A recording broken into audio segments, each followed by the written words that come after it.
JDS ಭದ್ರಕೋಟೆಯನ್ನ ಉಳಿಸಿಕೊಳ್ಳಿಕ್ಕೆ ತಂದೆ ಮಗನ circus ಇಂದು ಮಂಡ್ಯ ಮತ್ತು ಮೈಸೂರು ಭಾಗದಲ್ಲಿ ಎಚ್.ಡಿ. ದೇವೇಗೌಡರು ಎಚ್.ಡಿ. ಕುಮಾರಸ್ವಾಮಿ ಪ್ರಚಾರವನ್ನ ಮಾಡ್ತಾ ಇದ್ದಾರೆ. ಹಳೆ ಮೈಸೂರು ಉಳಿಸಿಕೊಂಡು ಸಾಂಪ್ರದಾಯಿಕ ಮತವನ್ನ ಸೆಳೆಯಲಿಕ್ಕೆ ಪ್ರಯತ್ನವನ್ನ ಮಾಡ್ತಾ ಇದ್ದಾರೆ.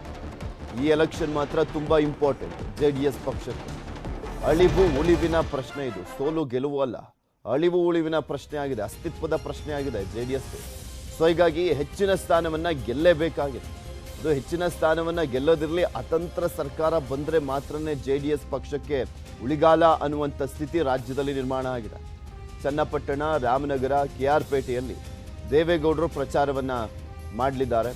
ಕುಣಿಗಲ್, ಕೆಆರ್ ಪೇಟೆ, ಶ್ರೀರಂಗಪಟ್ಟಣ, ಮಂಡ್ಯದಲ್ಲಿ ಎಚ್.ಡಿ. ಕುಮಾರಸ್ವಾಮಿಯವರು ಪ್ರಚಾರವನ್ನ ಮಾಡಲಿದ್ದಾರೆ. ಈ ಬಗ್ಗೆ ಇನ್ನಷ್ಟು ಮಾಹಿತಿಯನ್ನ ನೀಡ್ತಾರೆ ನಮ್ಮ ಪ್ರತಿನಿಧಿ ತಿಮ್ಮೇಗೌಡ. ನಮ್ಮ ಜೊತೆ ನೇರ ಸಂಪರ್ಕದಲ್ಲಿ ಜಾಯಿನ್ ಆಗ್ತಾ ಇದ್ದಾರೆ. Good morning Thimmegowda. ಇವತ್ತು ದೇವೇಗೌಡರು ಮತ್ತೆ ಕುಮಾರಸ್ವಾಮಿ ಅವರು ಹಳೆ ಮೈಸೂರು ಭಾಗದಲ್ಲಿ ಸ್ಥಾನಗಳನ್ನು ಉಳಿಸಿಕೊಳ್ಳುವಂತ ನಿಟ್ಟಿನಲ್ಲಿ, ಗೆಲ್ಲುವಂತ ನಿಟ್ಟಿನಲ್ಲಿ ಯಾವ ರೀತಿಯಾಗಿ ಪ್ರಚಾರದಲ್ಲಿ ಭಾಗಿಯಾಗ್ತಿದ್ದಾರೆ?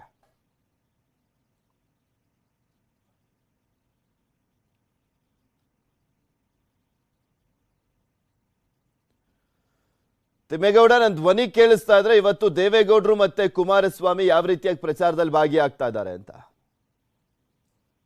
ಪೃಥ್ವಿರಾಜ್, ಬಹಳ ಮುಖ್ಯವಾಗಿ ಇತ್ತೀಚೆಗಷ್ಟೇ ನೋಡಿ ಕಾಂಗ್ರೆಸ್ ಮತ್ತೆ ಬಿಜೆಪಿ ಸಕ್ಕರೆ ನಾಡು ಮಂಡ್ಯ ಸೇರಿದಂತೆ ಹಳೆ ಮೈಸೂರು ಭಾಗದಲ್ಲಿ ಅಬ್ರವನ್ನ ಇಡ್ತಾ ಇದ್ದಾರೆ. ಒಂದ್ ಕಡೆಯಾಗಿ ಪ್ರಧಾನಿ ನರೇಂದ್ರ ಮೋದಿ ಮತ್ತೆ ಕೇಂದ್ರ ಗೃಹ ಸಚಿವ ಅಮಿತ್ ಶಾ ಮತ್ತೆ ಬಿಜೆಪಿ ರಾಷ್ಟ್ರೀಯ ಅಧ್ಯಕ್ಷ ಜೆ.ಪಿ. ನಡ್ಡಾ ಸೇರಿದಂತೆ ಕೇಂದ್ರ ಬಿಜೆಪಿ ನಾಯಕರ ದಂಡೆ ಹಳೆ ಮೈಸೂರು ಭಾಗದತ್ತ ಹರಿದು ಬಂತು.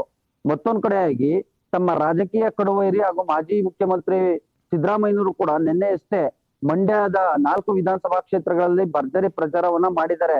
ಮತ್ತೊಂದ್ ಕಡೆಯಾಗಿ ತುಮಕೂರು ಮತ್ತೆ ರಾಮನಗರ, ಮತ್ತೊಂದ್ ಕಡೆಯಾಗಿ ಮೈಸೂರು ಭಾಗದಲ್ಲೂ ಕೂಡ ಸಿದ್ದರಾಮಯ್ಯನವರು ಪ್ರಚಾರವನ್ನ ಮಾಡಿದ್ದಾರೆ. ಹೀಗಾಗಿ ತಮ್ಮ ಭದ್ರ ನೆಲೆಯಲ್ಲಿ ಕಾಂಗ್ರೆಸ್ ಬಿಜೆಪಿಯ ಅಬ್ಬರಕ್ಕೆ ಜೆಡಿಎಸ್ ನಾಯಕರು ತಂಡ ಹೊಡೆದ್ರ ಅಂತ. ಹೀಗಾಗಿ ಇವತ್ತು ಕುಮಾರಸ್ವಾಮಿ ಮತ್ತೆ ಮಾಜಿ ಪ್ರಧಾನಿ ಜೆಡಿಎಸ್ ವರಿಷ್ಠ ಎಚ್.ಡಿ. ದೇವೇಗೌಡರು ಪ್ರತ್ಯೇಕ ಪ್ರವಾಸವನ್ನ ಸಕ್ಕರೆ ನಾಡು ಮಂಡ್ಯ ಜಿಲ್ಲೆಯಲ್ಲಿ ಹಮ್ಮಿಕೊಂಡಿರ್ತಕ್ಕಂಥದ್ದು. ಇಂದು ಬೆಳಗ್ಗೆ 11:15 ಗಂಟೆಗೆ ಕೆಆರ್ ಪೇಟೆ ವಿಧಾನಸಭಾ ಕ್ಷೇತ್ರದಲ್ಲಿ ಮಾಜಿ ಪ್ರಧಾನಿ ಹಾಗೂ ಜೆಡಿಎಸ್ ವರಿಷ್ಠ ಎಚ್.ಡಿ. ದೇವೇಗೌಡರು ಪ್ರಚಾರವನ್ನ ಕೈಗೊಂಡ್ರೆ, ಇತ್ತ 11 ಗಂಟೆ ವೇಳೆಗೆ ಕೆಆರ್ ಪೇಟೆ ವಿಧಾನಸಭಾ ಕ್ಷೇತ್ರದಿಂದ ಸುಮಾರು 4-5 ವಿಧಾನಸಭಾ ಕ್ಷೇತ್ರಗಳಲ್ಲಿ ಕೆಆರ್ ಪೇಟೆ, ಶ್ರೀರಂಗಪಟ್ಟಣ, ಮಂಡ್ಯ, ಮಳವಳ್ಳಿ, ಮತ್ತೊಂದು ಕಡೆಗೆ ಅದಕ್ಕೂ ಮುಂಚೆ ತುಮಕೂರು ಜಿಲ್ಲೆಯ ಕುಣಿಗಲ್ ವಿಧಾನಸಭಾ ಕ್ಷೇತ್ರದಲ್ಲೂ ಕೂಡ ಕುಮಾರಸ್ವಾಮಿ ಪ್ರಚಾರವನ್ನ ಮಾಡ್ತಾ ಇದ್ದಾರೆ. ಸೊ ಹೀಗಾಗಿ ಪ್ರತ್ಯೇಕ ಪ್ರಚಾರವನ್ನ ಮಾಡೋದ್ರ ಮುಖಾಂತರ ತಮ್ಮ ಭದ್ರ ನೆಲೆಯನ್ನ ಉಳಿಸ್ಕೊಳ್ಳೋದಕ್ಕೆ ಒಂದ್ ಕಡೆಯಾಗಿ ಹರಸಾಹಸವನ್ನ ಪಡ್ತಾ ಇದ್ರೆ, ಮತ್ತೊಂದ್ ಕಡೆಯಾಗಿ ಇತ್ತ ಜೆಡಿಎಸ್ ವರಿಷ್ಠ ಹಾಗೂ ಮಾಜಿ ಪ್ರಧಾನಿ ಎಚ್.ಡಿ. ದೇವೇಗೌಡರು ಮಗ ಹಾಗೂ ಮೊಮ್ಮಗನ ಆಸೆ ಕಮರಿ ಹೋಗದಂತೆ ಎಚ್ಚರಿಕೆ ಹೆಜ್ಜೆಯನ್ನ ಇಟ್ರ ಅಂತ. ಯಾಕಂತ ಹೇಳಿದ್ರೆ ಮತ್ತೊಮ್ಮೆ ಸಿಎಂ ಆಗ್ಬೇಕು ಅನ್ನುವಂತ ತವಕದಲ್ಲಿ ಮಾಜಿ ಮುಖ್ಯಮಂತ್ರಿ ಎಚ್.ಡಿ. ಕುಮಾರಸ್ವಾಮಿಯವರು ಇದ್ರೆ, ಇತ್ತ ಕುಮಾರಸ್ವಾಮಿಯವರ ಆಸೆ ಯಾವುದೇ ಕಾರಣಕ್ಕೂ ಕೂಡ ಕಮರಿ ಹೋಗ್ಬಾರ್ದು ಅನ್ನುವಂತ ನಿಟ್ಟಲ್ಲಿ ಚನ್ನಪಟ್ಟಣದಲ್ಲಿ ಅವರ ಒಂದು ಗೆಲುವು ಸುಲಭವಾಗ್ಬೇಕು ಅನ್ನುವಂತ ನಿಟ್ಟಿನಲ್ಲಿ ಇವತ್ತು ಮತ್ತೆ ಚನ್ನಪಟ್ಟಣ ವಿಧಾನಸಭಾ ಕ್ಷೇತ್ರದಲ್ಲಿ 2 ಪ್ರತ್ಯೇಕವಾದಂತ ಒಂದು ಕಾರ್ಯಕ್ರಮಗಳನ್ನ ಹಮ್ಮಿಕೊಂಡಿದ್ದಾರೆ.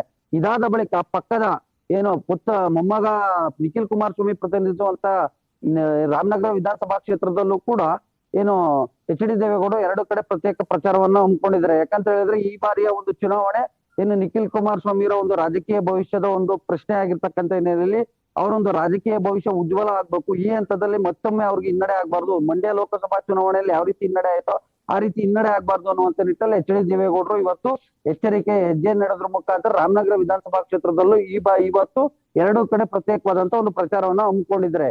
ಹೀಗೆ ಹಳೆ ಮೈಸೂರು ಭಾಗದಲ್ಲಿ ತಮ್ಮ ಭದ್ರಕೋಟೆಯ ರಕ್ಷಣೆಗೆ ಮುಂದಾಗಿರ್ತಕ್ಕಂಥ ಜೆಡಿಎಸ್ ನಾಯಕರು ತಮ್ಮ ಕಡುವೈರಿಗಳಿಗೆ, ತಮ್ಮ ರಾಜಕೀಯ ವಿರೋಧಿಗಳಿಗೆ ಒಂದು ತಿರುಗೇಟನ್ನ ಕೊಡುವಂತ ಒಂದು ತಂತ್ರವನ್ನ ಅನುಸರಿಸೋದಕ್ಕೆ ಇವತ್ತು ಪ್ರತ್ಯೇಕ ಪ್ರಚಾರಗಳ ಮೂಲಕ ಮುಂದಾಗಿರ್ತಕ್ಕಂಥದ್ದು. ಓಕೆ, ಥ್ಯಾಂಕ್ ಯು ತಿಮ್ಮೇಗೌಡ ನಿಮ್ಮೆಲ್ಲ ಮಾಹಿತಿಗಾಗಿ.